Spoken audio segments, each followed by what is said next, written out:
GM fam, today is Friday, March 28th. It's the first day of the rest of our lives. And for all your sakes, I hope it's your best one yet.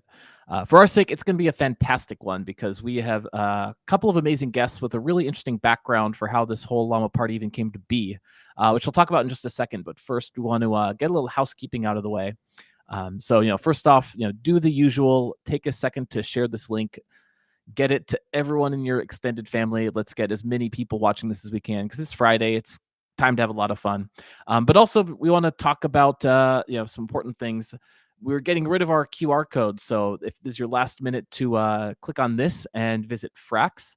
Frax was sponsoring the QR code the week before.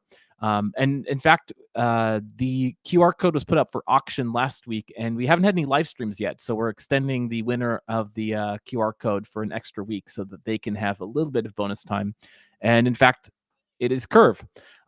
Curve is very near and dear to my heart, and we're going to be talking a little bit about Curve on today's stream. So very, very opportune timing. Now, just so you guys know, Curve does not pay for marketing at all. So this is actually just community members who chipped in the auction to purchase the Curve QR code because we like Curve and want to raise some awareness of the fact that they're doing some very interesting stuff. This is like a little bit of hidden alpha, but if you click the Llama on the Curve site in the very bottom, that gives you access to beta features in the UI. And there's a big rollout going on for the Llama lens. So that's some of the cool stuff going on.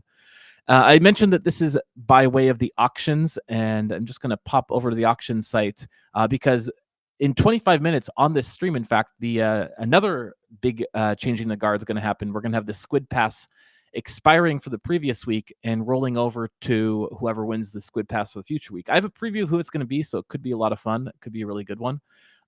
But just to give a special shout out to the winner of last week's Squid Pass. This has been Ring's protocol on Sonic. The fantastic Feig is responsible for this, and they are absolutely crushing it. Sonic is a ton of fun because basically like all this like DeFi summer energy is basically rolled up onto two chains. And one of them is Sonic, and Rings is growing super fast. So definitely take a moment to check that out. Try it out. It's sort of like yield farming is going fantastic. So that is the second kind of promotional thing we want to get out of the way. This is at our newly revamped website, by the way, leviathannews.xyz/auctions. Check it out because we've got some secret alpha rolling out to that too. We are rolling out this cool tagging system. So if you want to get like all your Viper news, for example, you can just click on the Viper tag and see everything that's going on. We got some really cool stuff going on with that. But most importantly, there's a second auction that's expiring. On this call, we'll check in partway through and see how it's going. And this is for a Llama party in the month of April. We also have a little intel as to who's bidding on this one here, but it's going to expire during the call. And in fact, that was the roundabout story I was trying to get back to as to how this call came to be, which is we got this new auction site. We think, hey, it's pretty cool. Auctions are a big thing. Ross Ulbricht's trying to get auctions going. He's not having any luck. We're having luck at Leviathan. And one of the things we decided to auction up was a Llama party spot. We thought, we're having a lot of fun with this. We want to open this up to the community. And it was Concernor who hopped in the Telegram group and said, hey, I'm interested in this. We asked him about it. He said what he's doing. He said what's going on. And we're like, we could make a really great show out of this. So we've come up with is what I think is going to be a really fun Llama party. So Concernor is working on his project, which I'll let him introduce in a second. And he's launching it through Flaunch, who also agreed to join us. And that's where OX Caps comes into it. So I've been yapping like nobody's business. I need to drink water and I need to get this link out to people. But Concernor and OX Caps, could you both take a second and introduce yourselves and share what you're working on? Yeah, I can start. So basically, I'm a full stack developer. I've been in the Web3 space for right before DeFi summer. And I've been a full-time bag holder ever since and wanted to get my hands dirty. And at the beginning of this year, I have seen an opportunity. I heard about Flaunch and launched my meme coin, Concernor. And I've been working on it ever since. Excellent. Cool. And we'll get to that in a bit. Caps? Yeah, sure. So I've been in crypto for quite a while now. first picked it up from my online poker days back in 2011, when in the US, I don't know if you're familiar with poker back then, but they banned online poker rooms from dealing with the banks. And that was around the time that Bitcoin was just starting to get some traction. So got into like peer-to-peer poker through Bitcoin, started out like affiliate sites around that, and built out like in the Web2 crypto space through till 2016. Then went into like Ethereum specifically, and then into like DeFi and actual like Web3 development with NFTX, which was an NFT liquidity protocol. And like that whole 2020 like DeFi summer period was like really inspirational in terms of what was possible. And I was a big fan of Curve, still am, and a heavy user of it as well. And that like then inspired like the possibility of doing like DeFi and NFTs with NFTX. And then off the back of NFTX, Uniswap v4 came out, and we were working on like how do we basically make a better version of NFTX with Uniswap v4. And at the same time, Pump.fun was having this massive success, and then v4 kind of made sense to apply to the meme coin market. So we ended up building out Flaunch off the back of that. I think Uni v4 unlocks like a huge amount for creators and just adding value back. And so yeah, we're now building out like a launchpad protocol as opposed to like an isolated product. And yeah, really happy to be here. Right on. And last but certainly not least is our intrepid co-host, Traders Insight, aka Sam. How you doing? What's going on, guys? How's everybody doing today? We're good, dude. It's Llama party, so we're sipping our favorite beverage. I see you got some water. I got some coffee. Yeah. I can't see what Concernor and Cap's got. Yeah, I have my coffee a little earlier, but it's Friday and ready for April. First day of spring's coming up. Didn't it already happen? First, isn't that daylight savings time? First day of spring?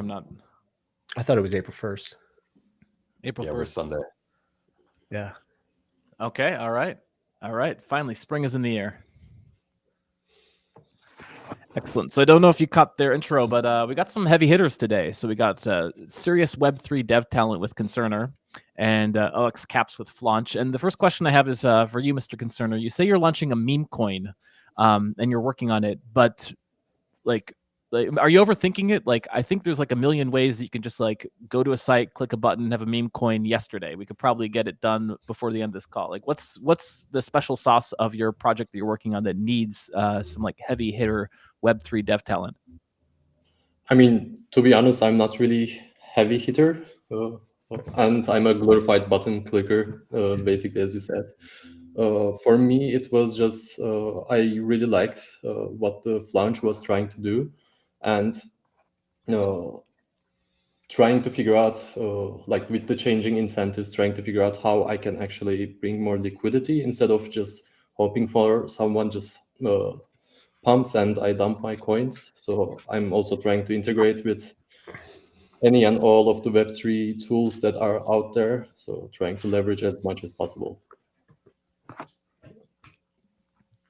Got it. And in addition to, go ahead. Sorry, I was going to say I could probably add to that because, essentially with like the stuff that's launched through us and what Concernor was getting to there is like we actually do have like the way we launch tokens is that the underlying like fee model, like the revenue that comes into the token is first of all, it's all paid out to the creator. So 100% of the fees all go back to the creator, and it's all paid in ETH as well. So there's no tokens being paid out to the creators, which is what you find on other launchpads. So it's purely ETH. And then we also have those as tokenized revenue streams. So the actual revenue stream is an NFT, and like with any of the full stack stuff could then go and like create interesting models with the revenue stream that doesn't necessarily just like reward himself or his team, but also like, shares revenue or does some kind of like programmatic stuff off the back of it. So yeah, kind of we bring that kind of composability to coins that are launched, and that's just kind of out of the box. And yeah, more stuff coming. So yeah, just to be clear, like from my side, I just want to support all the creators and builders on here. I've not got any particular kind of like I'm not here to shill a particular token or anything like that. I'm just here to kind of want to support builders, want to support creators, and I think what we're offering like just is very, very different to kind of what else is available. And now Flaunch is entirely on base, right? Yeah, that's right. I'm just going to go ahead and pull up the website here for those who aren't familiar, because I have to admit, I'm a fan of meme coins, but I'm not like super enmeshed in the whole meme coin meta. Like, I haven't really bought or sold or traded any meme coins. How are meme coins doing? Yeah, so Flaunchy, which was the mascot of Flaunch, raised for himself like $150,000, and that's kind of increasing over time. So that's purely from the trading fees. So let me just like give some perspective on that, because this is kind of why we're motivated to do what we do. If you look at something like, I don't know, let's say like Jailstore, because that was like a big one recently. I know it's like got kind of disappeared now, but that one raised about, I think it was $14 million from the trading fees. That one's not on Flaunch. That was launched on Pump.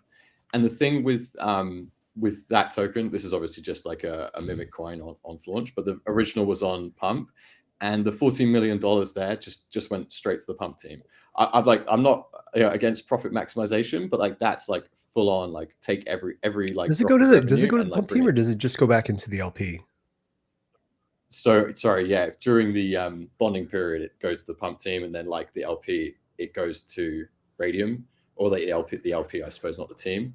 But yeah, the Pump's obviously building their new AMM as well, where they can then continue to capture the fees like throughout.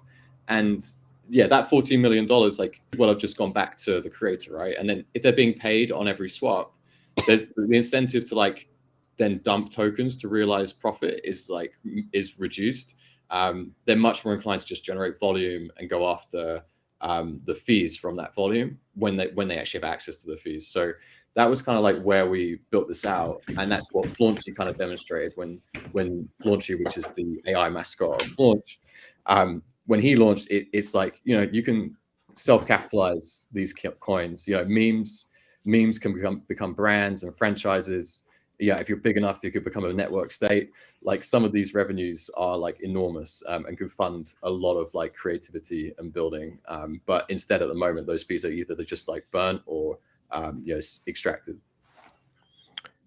Yeah, I like Flaunch. I think it addresses a lot of the issues that you would find on Pump that retail would run into, namely in like the first 10 seconds or a couple minutes of a token being launched.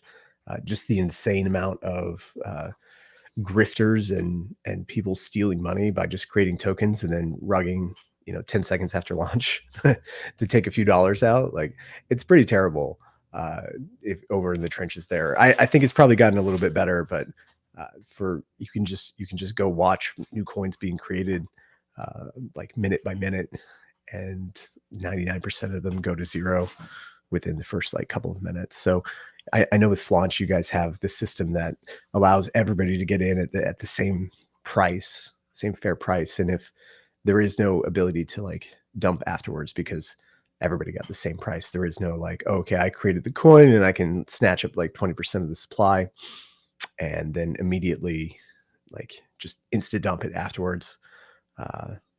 It creates a level playing field when you start. Yeah, spot on. Like that fixed price kind of gives everyone a floor. So if you are able to get in during the fixed price fair launch, then you can sell at the same price. The only risk you take on is the fee, which is like 1% either side. So there's still obviously like any coin is still possible to obviously buy and dump. Like that is a thing. We really want to work on like trust and verification and like make sure that like the site just helps to surface like more legit stuff to minimize like the kind of what you're saying there with Pump. So yeah, we're kind of at the moment solving for like redistributing value, but then we also want to solve sure that what you see is as transparent as possible and you can make your own decisions. And we have a pretty cool, let me get this full screen so everyone can see. I have to get rid of the Curve QR code for a second. So if you need to go to Curve, go to curve.fi. This is basically if you launched on Flaunch, do you call them flaunches or launches? Like, what's the proper term? If you flaunch, yeah, or if you launch on Flaunch, but yeah, just often just Flaunch. We call them flaunchies. All right. Okay. So if you flaunched your flaunchies through Flaunch, then you would actually do in many cases a lot better. So here you have the official Trump meme coin, the Geeblification meme coin, the fart coin, and walk me through the revenue updates here. Like what might people have expected if they'd done it through Flaunch? Yeah, so obviously this is relatively a blunt tool. So it basically takes all the volume for that coin and shows like what happens if you own like the full LP. Most like launches, at least on Pump, like you end up with like at least 50% of the LP. So that's all going back to the creators. So if you click into like Fartcoin, for example, that's done what, like 10 million volume. That basically, yeah, that's 100K of earnings if you had that 1% fee. So yeah, give or take, like that's like the indication of the kind of revenue you could be expecting if you hit like a Fartcoin level coin. And like imagine that, right? Like 100K a day, like that could fund like insane amounts of like building and brand and distribution. But right now that's, you know, either going back to the LP or a team and being extracted.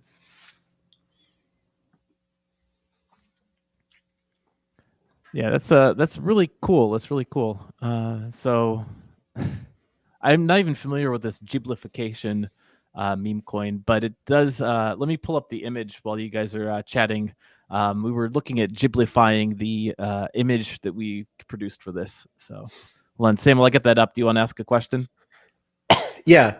Well, I mean, like, I don't see anything wrong with the funds going back to the LP. I mean, that kind of like thickens the trading up for everybody, right? It's like net beneficial.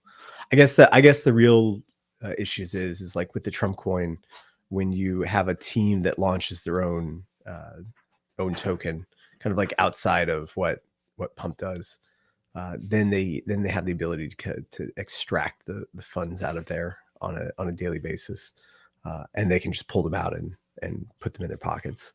But I think that's more of like the tokens that are launched on like Meteora and not Pump.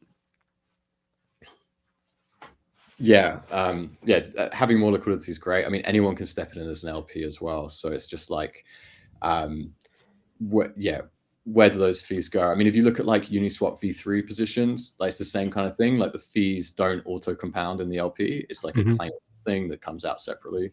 And yeah, in every case, like LPs are you know, they're getting paid in tokens. We use like this, we built a V4 hook that switches the token side of the LP fees out into ETH without having to market sell. So it does mean like, yeah, like the liquidity doesn't compound, but the creator just gets ETH. They don't have to be dumping tokens to realize their ETH.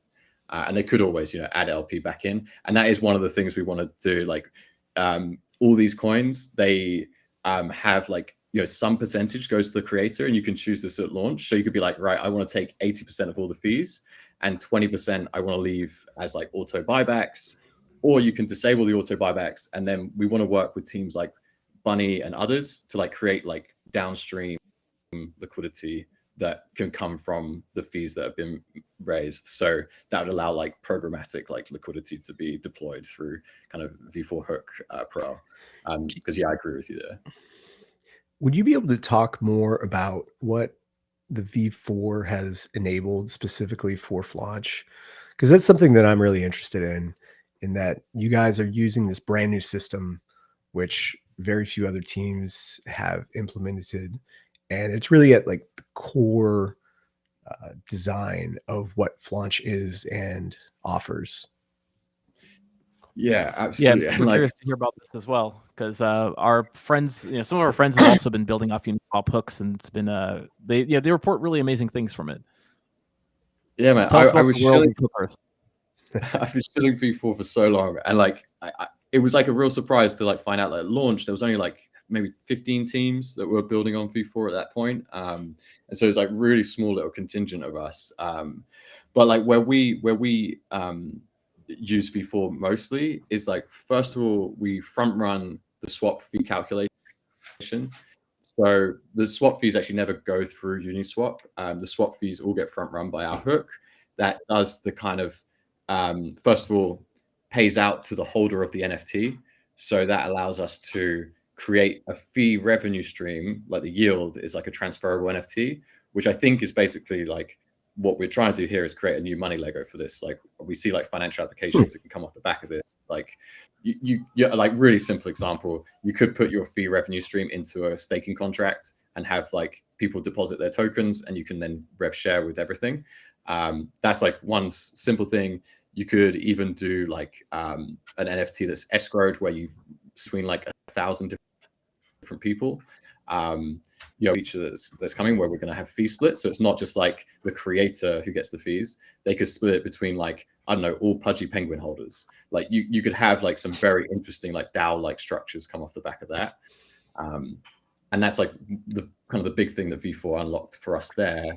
Then we have like little things that, we've got this thing called an internal swap pool that we built that does that transfer from token into ETH, so that the tokens from the swap fees actually sit as a limit order just above spot.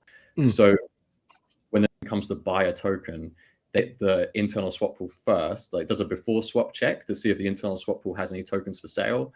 It buys from there like OTC with no price impact, and then after that it goes to the AMM and fills the rest of the order, and then they get like a slightly better execution price, and the LP gets paid in ETH rather than tokens. So you have this like really nice like little mutual benefit there. And then the other side is a progressive bid wall, which we called, where in our auto buyback structure, we basically fill this progressive bid wall that sits just below spot and follows the price up. So it does like liquidity management there, where it'll just like follow spot price up. So if someone wants to exit, they can exit into this buyback. And those are the main ones. We have like a burning mechanism coming. That's a V4 hook. That's basically like a decentralized burner where ETH can come in from anywhere, and it will buy back and burn automatically without like any centralization. And we have one other one, but I'll stop there for a sec. No, that's really expansive in the product offering that you're able to build through V4. I'd like a lot of that for the Squid token. For some of the things that you're talking about, I think the ability to like tokenize the revenue stream and then have those either auto buyback or limit order features that you were talking about is really interesting and adds a incredible layer of liquidity design into the token system itself, like at a really like core level. It's pretty cool. Thanks, man. I'm very happy to like share more on the V4 side. We've open sourced as much as we can. Well, all of our smart contract stuff. We've built some helpers and things as well, so it's easy to get up to speed on a lot of that.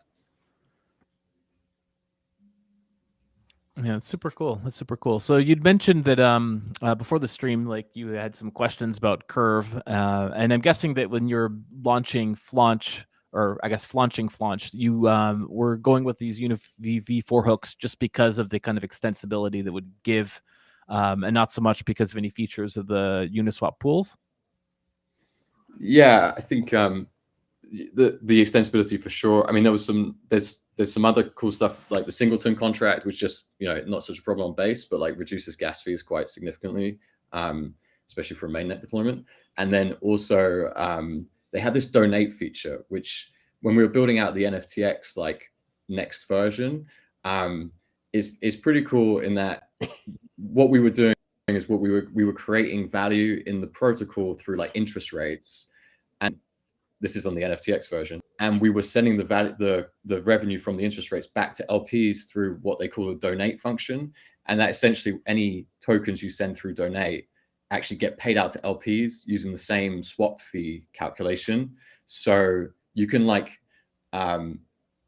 just like subsidize LP fees through the same mechanism as swap fees, which reduces impermanent loss in the impact of impermanent loss, so the relative impact, because we were generating interest payments off the back of liquidity, and so we wanted to reward liquidity providers for that. And liquidity providers are only rewarded through swaps, but we wanted to reward them through this other angle.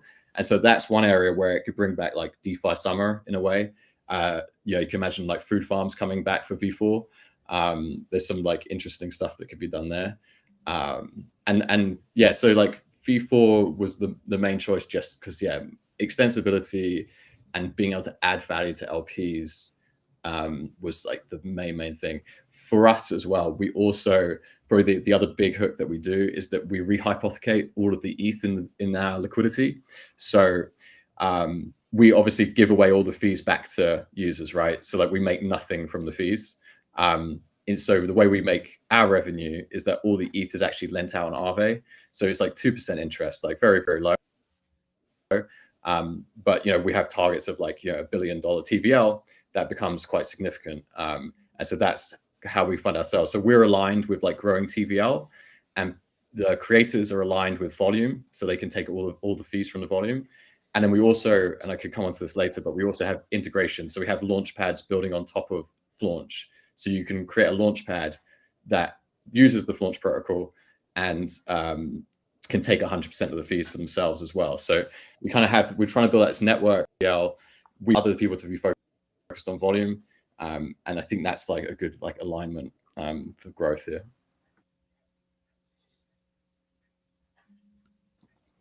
Very cool. Very cool. I'm aware I kind of went off on one after you asked about why did you choose V4, but I know I'm also a big fan of Curve and what you guys are doing there. I think I would love to see like the hooks or something like that coming to Curve, and I don't know if there are plans on that kind of modular sort of front. But yeah, that was like for V4, it just seemed like the only place we could go really at that time. No, Like, makes sense.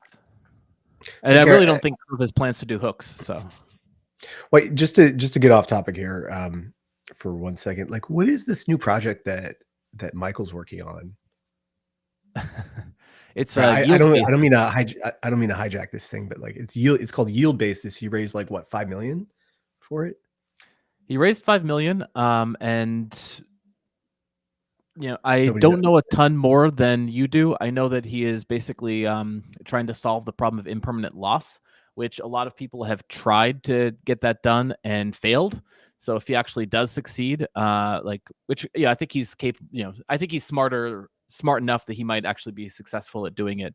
I do know that the launch article kind of teased this concept of using the Curve V2 pools. So the Curve V2 pools are what enables like trading between dissimilar assets. And one of the big differences between Curve V2 pools and Uniswap is that it's much more efficient with using the liquidity because it concentrates it around what the current trading price is automatically. Whereas Uniswap, you could use some tools to do so. Now it's mostly been used for like creating tri-crypto pools, which are like slightly less volatile than crypto assets.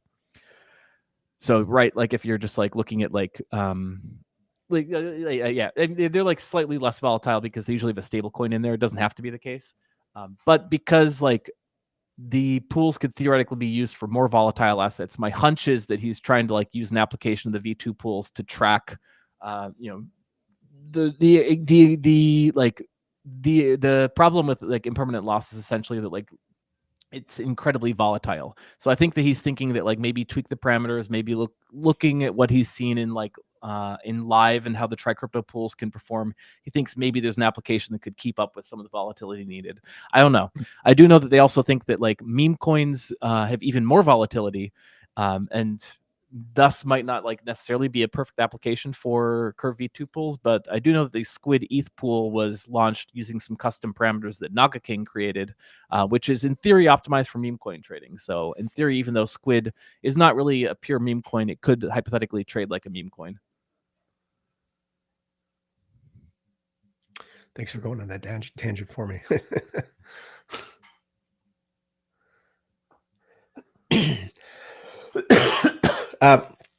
Wait, so just to come back to Flaunch then, I like went through some of the launch things. I like played with the initial fair launch pools and then watched a couple get graduated. I thought the process was really nice. The like ease of use and just not like losing my entire stack after every like potential trade that I enter into was kind of nice. And it was just like such a different environment than using Pump when it came to meme coin trading. It was kind of like there's like guardrails on the beginning to keep yourself, especially somebody who doesn't have like the information that the token launcher has, from like rugging you in the beginning.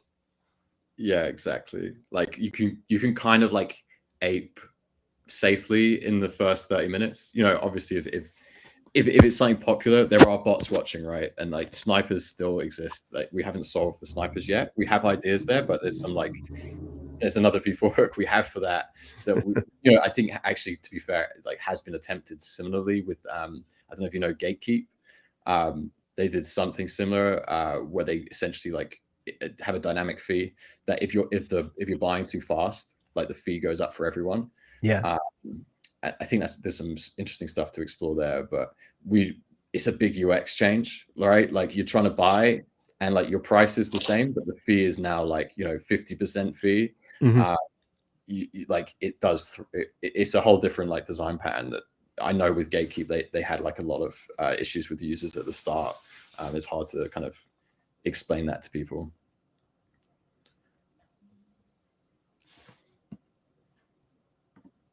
Yeah, interesting stuff. So, Concernor, you've been a little quiet. I hope you're not like overwhelmed with concerns or anything, or maybe you're like, maybe the name is because you're causing concerns. But like, I guess my question is like, what's your experience been with some of these like hooks that have been built into Flaunch? Well, personally, I haven't really built any hooks, but I have been looking at the projects that have used hooks. That's how I came to Flaunch, and I think as soon as I read it, it just like made sense to me, especially what they were doing with Aave and how they were financing themselves. So I kind of thought like, yeah, it's not just that I don't know, I need to do marketing or I need to somehow have influence and pump the coin, but I need to bring an actual utility to the token where people need to, you know, just do something with the token, and that will bring volume, which will bring money. In my case, 10% of the 1% for the developer. And yeah, that's how I my general experience in that era.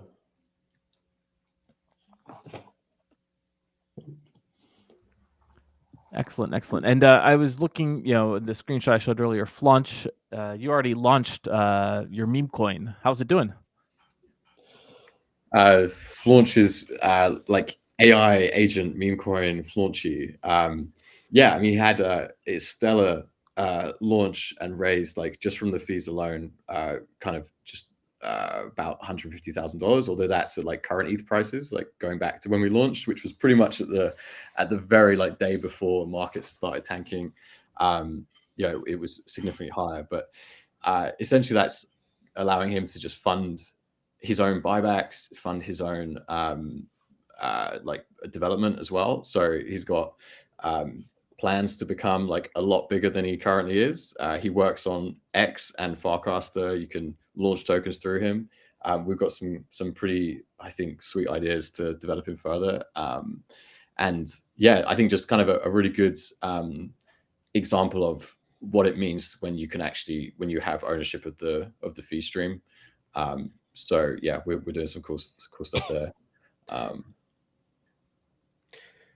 Can I ask about the like customizability of Flaunch? Because like I think the meme coins are like a nice trick, but really if you really want to expand this outward and you want like real teams that are building real products to come and use it, you know, they need more ability to like control the amount of supply that gets put into the liquidity pool at the beginning, right? Like maybe they don't want the entire supply there at the beginning. Maybe they only want like 10%, and they want the ability to have like a mint function or to be able to distribute tokens into a you know, like a team treasury and then like a foundation or like whatever they need for a project to function. Is that something that can be handled? I know you mentioned that there are going to be launch pads on Flaunch in the future. Like, is this what's going to be a part of that? Yeah, so the launch pads that are coming, and we do have an announcement on that, I think, like today. That's going to allow them to tap into the same like functionality. So they don't have like any more like flexibility over the total supply and like the fair launch period. Being like totally honest, like that is an area that we are looking at with our V2. So we think everything will be tokenized. There will be an enormous amount of tokenization. Memes, as you say, like you rightly call out, like just one element, right? Like there's allegiance, but they basically are memes at this point still. Yeah. But kind of go beyond that. Because really, I mean, really, the interesting thing that you talked about is it's not really the meme coins that's interesting for me. It's like all these cool Uniswap hooks that you're able to build in that can do all these cool functions, whether it's like the buybacks or the tokenizing the yield stream or providing these like limit orders in unused token, or like taking all the tokens and putting them in, or taking the ETH and putting it in a Aave. I think it's really interesting, and there's probably a significant demand for this just in as a custom solution for people who want to like bolt it onto their project, right? Because you guys have taken away a lot of the questions around like, okay, like how do I handle the market making? How do I like set up my DEX pools? And, you know, like, what do I do with creator fees? Like this is all, you know, quite complex issues that you've made into like a really simple product. Yeah, and you're right. It does go beyond that to like bigger projects. And I mean, there's definitely, you know, a fair number of rumors around like the ICO market and like regulation in the US in particular, like, and how that may well be turning around in the next like few months. So, you know, we are aware of like the kind of the direction that we think things will go, and we do want to allow for like flexibility across everything. I mean, memes like are going to be big for ages, you know, like Dogecoin is like the kind of OG example, I guess, even before that, like Bitcoin to some extent. So like there's a huge amount of demand for memes, and I think there will be like even the NFT market, right? Like we were in NFTs from like 2020, 22 with NFTX, and like those aren't too dissimilar from meme coins in many ways. Yeah, it's like cultures and cults and brands and franchises that come off the back of them. So Yeah. I think similar can happen with memes too. I'm going to hijack this thing again. I want to talk about NFTs for a minute. Like, how does it feel like running like your NFTs so long? And I've bought a lot of NFTs as well too. Like this OpenAI thing that came out yesterday just like validates everything that the NFT people were doing at the time in having these like PFPs and personas and you know, communities that were built around like a singular identity. I know you have like a milady there, but you know, you can now with all this AI stuff that's coming, you can really use that to leverage into your own personal like brand and avatar that's going to like live on Twitter or wherever you go. It's pretty incredible. Yeah, it's moving very, very quickly. In terms of like NFTs, it's almost like, yeah, I'm very much like, I'm probably like lean towards like accelerate, but like it is like a bit of a shame that like all these creators and like these amazing like NFT profile pictures that were kind of made, like now it is, you know, you can spin that up really quickly. I saw someone made like a CryptoPunks version of like Ghibli Studio, and like that's like, you know, something you could spin up instantly. So yeah, it's a different world that we're moving into. There's enormous opportunity, it feels like, and it's just kind of working out the direction that this is Yeah. going to go. Well, I think the cool thing is that like in post-processing now, you could take your PFP like, and AI an entire scene with your PFP, and then use some of the other AI tools to like make its mouth move and make the avatar move around. And you turn this like Zoom call podcast that we have into, you could turn it into like an actual scene with the four of us like sitting around and do whatever you want with it, and have just the voice kind of be like the backing track. And there's so many possibilities that are going to come about from this in the next like year as like the speed to market or like speed to publishing on the AI stuff gets better and better. And I'm sure at some point it just turns real time. Yeah, Real quick, I'm going to butt in with some breaking news. We have in the past, we have 1 minute left in this auction, and it's turned into quite a little bidding war at the very end. So this is for the Squid Pass for the upcoming week. So I'm just going to pop this on screen so you can watch and see if any more bids trickle in here, or if this is settled. The other auction did expire, so congratulations to whoever snagged the Llama Party guest spot in April. I already know who it is because I'm in the auction channel, so they've already doxed it's going to be a really good one. But this one's still 53 seconds up for grabs. Sorry to derail. Please continue. No, it's perfectly fine. I think the like I look back on the NFT thing, and it made a lot of sense at the time. I think people dismissed it, and I think this OpenAI thing just like kicks off a resurgence of PFP projects again, because you're going to see a load of creators take the PFP that they have and like fully animate it, turn it into like really cool memes. Like now you can take any meme that you want and you can put your avatar in it, like it's you, and then build stuff around it, or like somebody else's avatar, right? And that just increases the value of whatever these PFP projects have. And we're probably at some like generational bottom in PFPs right now. Yeah, it's a good way of looking at it. Like, just extends the brand. Like anyone can like create content for a particular like movement and like increase distribution that way. I mean, if you've seen like Fraser, their AI, it's the one that did that like No. You had to like break the bank with Fraser. She had like Freya. It was like Freya, right? Is it Freya? Yeah, I think it's Freya. Yeah, it's like she's got like this AI model where you can like generate images in her likeness and stuff as well. So it's all open source. You can just like type in a prompt and it will generate the like Freya character, and like do whatever you want there. So that, I think it's probably a bit early, like, and actually was they did an NFT collection around that where it was like, I forget, like 1,000 different like versions of her. So yeah, some cool stuff coming on.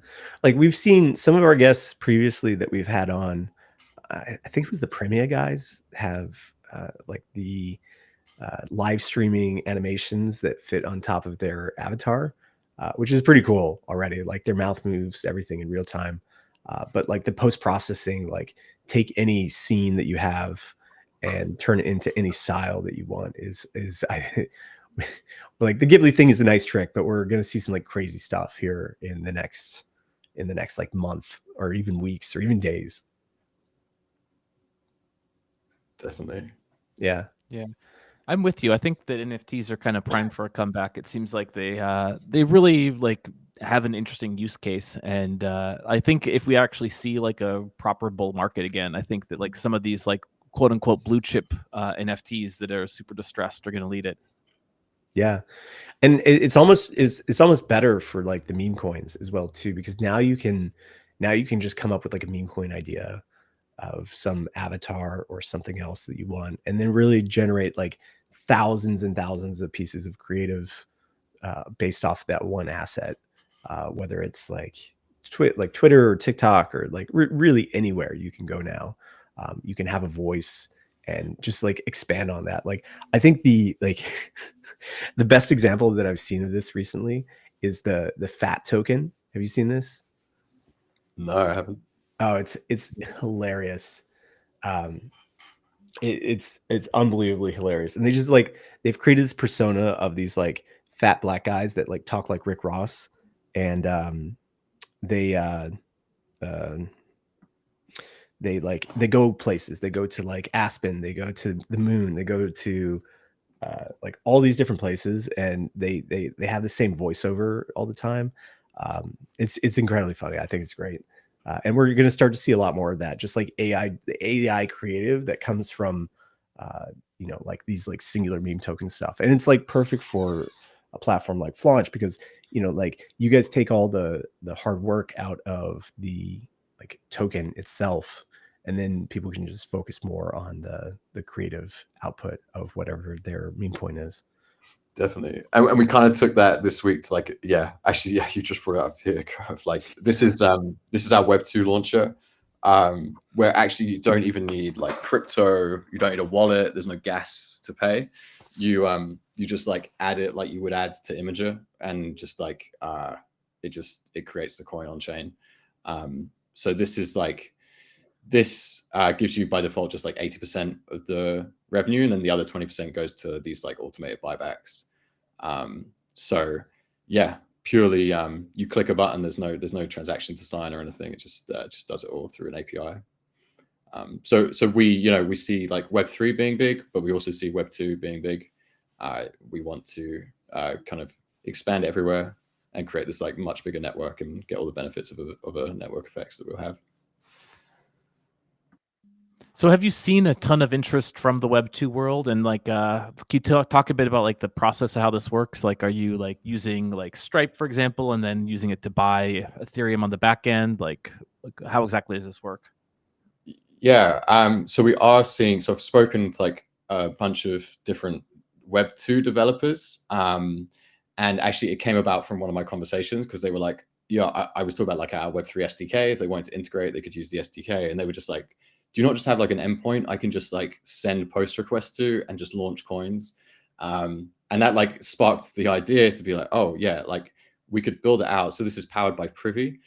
And essentially so it will derive it will pre-generate the address that you'll get from Privy from your X account there. And so it knows which Ethereum address to create this for. And then when you hit launch, it would then run a sponsored transaction. So it just sends off the kind of cool data to a bot that then runs the transaction and allocates the revenue share NFT to your account. So if you launch that, then it went into the Flaunch.gg website, logged in through your X account, you would then have access to that coin. So yeah, it's very straightforward. And then on the integration side, this is now just like an API post you can make. So a lot of ideas here around like how we can scale this out and distribute, but there's obviously like the entire Web2 stack you can now build for with this API. Wow, that's super cool. That's really interesting. Because I was noticing like I think there's like much more movement in terms of like trying to get like normies onboarded. Just the other day, we saw a headline come through from ThirdWeb. ThirdWeb builds like really cool Web3 developer tools, and they are like building a sort of what they're describing is like this like universal bridge for easy onboarding, where people could pay with credit card, they could pay with token on any chain, and they'll figure out the routing and get the like necessary tokens anywhere like within under a minute. So I think that there's like a lot of work being done in terms of like trying to get normies interested. But I guess the question I would have is like, if someone is like so unfamiliar with like how like on-chain wallets and such work, is it actually going to be like, are they going to be like become like crypto pilled by if they pay with credit card to buy a meme coin? Like there still needs to be at some point be some education. Like, and if they're not willing to invest the basic education up front, are they really going to become like crypto users if they are like onboarding this way? Have you seen anything yet so far in your stats or in your like user stories? It's a question, and I think onboarding like traders is a big problem. I mean, you look at like the Trump token, I forget the stats on it, but there was like essentially a huge number of people who just came in, did the trade, and like never came back as well. So like these big events aren't necessarily good for onboarding. But yeah, with this, so you could launch a coin, you can then anyone trading it would generate you fees, and then you hit claim on the Flaunch site and you get paid ETH. We're looking to sponsor that claim call, or like allow anyone to sponsor that claim call. So essentially, you could launch the coin, generate some ETH from the trading fees, claim the fees, and you would never have had to actually bought any ETH. And then you've now got a Privy wallet, which is this embedded wallet that you don't need to like download an extension for. And now you're like actually onboarded into crypto just through that. So the lines between like Web2 and Web3 are definitely blurring. There's still like a long way to go, but this I think is like a good step in the right direction on that front. And yeah, obviously like there's like dependencies involved here, but this is like the great thing about Ethereum, right? That you can do anything. You can like build and use like the low level, maximally decentralized version of something, or you can like kind of use the higher like stuff the higher up the stack that's got these other dependencies, and kind of like it depends on like who you are and how you want to use the network. Yeah, it's interesting stuff, and I think like one of the interesting things, or one of the things I think about meme coins that make them actually like interesting is because they're declared to essentially have no utility, but because Web3 is completely composable, like I could actually see, like we were talking about, like NFTs could see a revival. Like I could actually see like people just buying meme coins, forgetting about it, and like within 5 years or much faster, like someone just retroactively applying utility to it, being like, okay, airdrops for people who bought Trump or Melania or whatever, or like more like like I guess like we had Alex on a few weeks ago, and he was talking about how like he sees it as like a expression of interest, but it's not like the perfect indicator because it kind of like seems to be very flash in the pan, but there's no reason that people couldn't like retroactively like come up with like ways that you could like, if you own the token, wrap it, and all of a sudden like see revivals of interest in these things down the line. Definitely. And there are on the meme coin side, at least when you have this transferable revenue stream, we've seen coins that have created coins that they then send the revenue stream to like protocol guilds or like some public goods funding. And so from that point on, like all the swaps then fund like public goods. You could see like potential retroactive stuff there. People can do interesting like ways of fundraising permissionlessly. And I agree that all of this stuff that we do is on chain. It's there forever. There's no reason people can't like just do a lookup in the future and start airdropping to like particular communities. Yeah, or like Fartcoin could announce that they're like creating a new DeFi primitive powered by Fartcoin that no one expected, and all of a sudden it would probably skyrocket in value. Probably go down in value because people hate like value investing. Like as soon as you have any sort of like tangible thing that you assign to it, like people can value it in a much more like calculated way, and the sky high market caps just don't make sense anymore. That's that. Come on. Yeah, that's true. Yeah, no utility is the way to go. Uni token for the win. No revenue, no utility. It's the only way to go in crypto. Uni and Bitcoin, the original meme coins. But I mean, look, like, okay, I mean, this is a different thing, but like having revenue, like the token is the thing, right? It's not about the revenue that it generates. It's about like the token itself. And that's why like the top memes like carry something further, like carry water more than just like a token where they're going to have some sort of like revenue or buyback or burn or something. Like all those, like this is Back the Bunny speaking through me right now. But like tokens have weight, and just like adding complex mechanisms on top for like adjusting the supply or doing buybacks or whatever, like really brings no value into the system. Like you have to generate that externally from the token itself. Agree there. And it's actually like a little bit of a funny one for us because like we want to celebrate creators getting paid, but also like as you say, it's not like for traders, it's not necessarily about that. Like they don't really care where the funds are going. They don't care if it's funding development and distribution of the project necessarily. Like, and so how much do you want to celebrate that in public on the front end and like distract from the user experience? And how much should it just be kind of like not really shown? So yeah. Are you guys staying on base? Is this like the long-term thing is to be on base? Yeah, we want to win on base and then go from there. Like because base is not like, it's not the crime chain and it's not like the degen chain at the moment. And like Solana is like crime central. I mean, it was like FTX and SBF and all the high float at low FTV low float high FTV tokens, and like all of Sam's nefarious like strategies and plans were like run through Solana at the time. And now it's just like the place where it's like Rug City.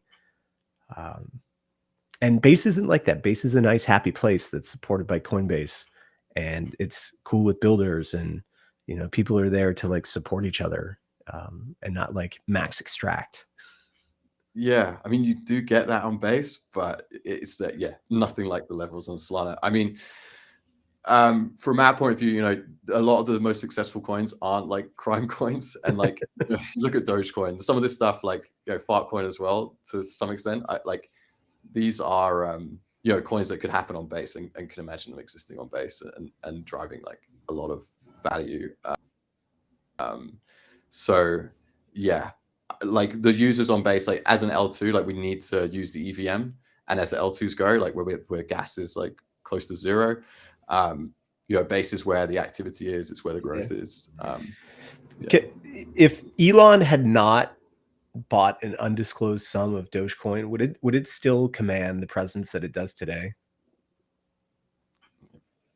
Possibly not. I mean, yeah, there's a lot of probably support there on the Doge side, but you've got like Pepe and like Shib that have got pretty high valuations still, that are kind of more like immaculate kind of memes, I suppose. Were they though? Like, where did Shib get the funds that came in that boosted it to the multi-billion-dollar valuations that it had? Excellent question. Like, I have a very, like, I think that there are some immaculate meme coins, like Doge is one of them, right? Just because of the length and history. But I think anything launched in the past 4 to 5 years that's done like really well is really like a byproduct of I think there's a 50-50 chance that it's a byproduct of crime and money laundering, and like moving funds through meme coins to like, again, like extract funds out that, you know, like to wash it. Like I'm very dubious about like where the funds come from to push these meme coins to like billions of dollar valuations, and especially like if they don't sustain that, right? Like when they have these like 90% drawdowns, it's like, oh, okay, like we just ran through like billions of dollars of volume into these tokens. They went up 10,000x, and now they're down 99%. There is something fishy going on, and like this is a totally different topic for a different conversation. But like, I think the good thing about Flaunch is that if there is something that becomes successful, it is based on the fact that it's like a good meta and not driven by like out and out crime that you would find somewhere else, say on like Pump, and that hopefully it's just about like good vibes and good memes. Yeah, and you look at CryptoPunks, Milady's, like, I mean, maybe not Milady's in the early days, but like CryptoPunks and others, like it was good vibes, right? And they did get to huge valuations, especially at the height of the last run. Yeah. So it's so like being on base, like what are some of the benefits of being there that you guys have found? We get like, I mean, there's a lot of like connections through base, like obviously builders, the various like people that like the base team knows. There's just a lot of like, if there's support that you need or like integrations, there's a lot going on. There's like a ton of people you can speak to kind of help support in different areas. You know, one area like being flash blocks, I know you've seen that, 200 millisecond blocks coming to base. That is a very cool thing. And yeah, like there's a lot of innovation happening at like lower levels on base as well as like at the app layer. So yeah, big fans of base, getting a lot of support there. And are you guys integrated into Farcaster at all? We aren't integrated. We have plans to do so. It's kind of like it's a weird one because obviously Clanker's on Farcaster, and this like the mind share on Farcaster is very much like Clanker driven. Mm-hmm. And you know, we see like X is probably like the bigger opportunity right now, but Farcaster, you know, we do want to be there and we do want to spend time there, but it's tricky when the mind share is so Clanker focused at the moment. Yeah, I understand. It's weird how the meme coin cycle gets driven. Like we had the whole like banker robot thing that happened over the past like 6 weeks, and I think it's a nice little cheap like marketing gimmick, but I don't think it stays around for the long term. Yeah, it's a weird one. Like DRB, like that's been allocated to the X social account for Grok, and like that ultimately can be claimed by the social media manager for Grok. So it's not like it's going to like Grok's like AI controlled wallet and like Grok has this like sovereignty over it. That will come and that'll be very cool. But yeah, a lot of this stuff is kind of gimmicky.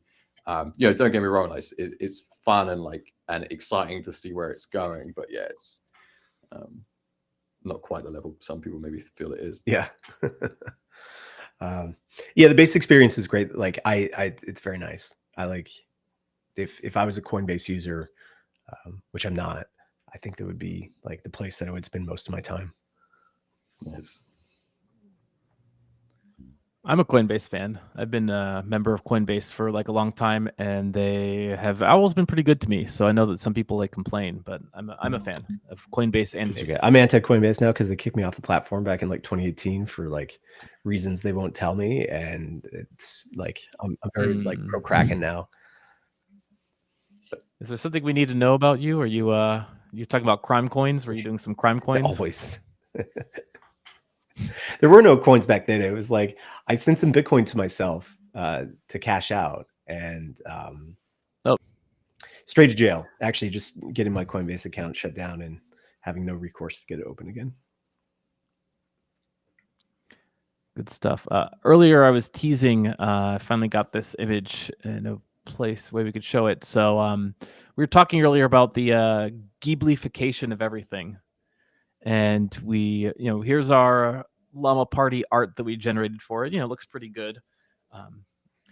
And I was like, oh, okay, let's see if we can Ghiblify it. And the results I was sharing with Caps and Concernor backstage to see if we wanted to go with this one or with the other one. And so I just can't stop laughing at this. It looks like, I think Concernor, you described it as like someone's like dad and daughter visiting like the llamas at the zoo.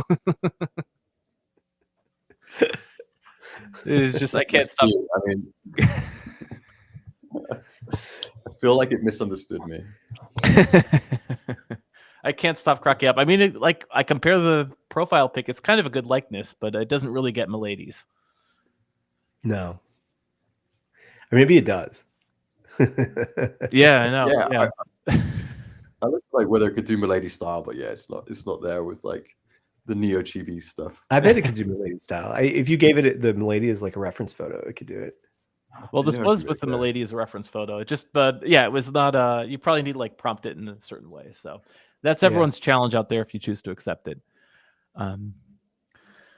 Good stuff. Good stuff. I feel like we are approaching the end of the Llama party, but let me just give a few quick shout outs as while I have the I'll have this open here. Big shout out to our friend Concernor for setting this whole thing up via the Llama auctions last week. So we'll debrief after the stream, but I hope this was what you're imagining. I for one had a lot of fun. I learned a lot, and yeah, if you're interested, check out Concernor on Base. Check it out in Flaunch. Subscribe to Flaunch for all sorts of cool stuff. The other things we like to shout out is as mentioned, the Squid Pass auction ended. So thank you to Rings from last week. So check out Rings on Sonic. They are the last week's Squid Pass. The next one, we haven't got the actual like Squid Pass up there, so you can still check this out at the pinned post on our Telegram and on our X feed to get more information about Rings. But we do at least have confirmation on who the winner of this week's Squid Pass is. And this is a fun one. They got a bargain. This is Switzerland. They're organizing a very cool conference, and they announced Vitalik Buterin is one of the guests. So definitely check that out. We'll have more details on that soon in our X post and on our Telegram feed. Anyone else like Concernor or Caps links for where people should find you? Well, I'm pretty much Concernor, both on Farcaster, X, everywhere. So Concernor anywhere. Yep. Flaunch GG on X, Flaunch on Farcaster, and Flaunch.gg on the internet. Excellent. And Trader's Insight? Yeah, I mean, it's right there. I mean, I'm here all the time. So, thank you for the guys for coming on the show. We're going to give you some squid in our monthly or maybe quarterly. We're not sure how often we do it. It took us 2 years to do the last one to all of our guests, but all of our guests that come on the show, you're in some squid. That's the great thing about having these live streams. And squid is doing well, very well. It's been very stable recently, which is great. But we have a lot more coming with squid. Yeah, check out our website, leviathannews.xyz. You can get all of our links to our Substack, to our Telegram, to our Discord, which is going to be revamped soon. Just a lot of stuff going on. But most important thing is getting the community together like this for some Llama parties, getting to share a beverage, talk about crypto, and have some good times. So thank you all for joining us. Catch this later on Spotify, and Squids will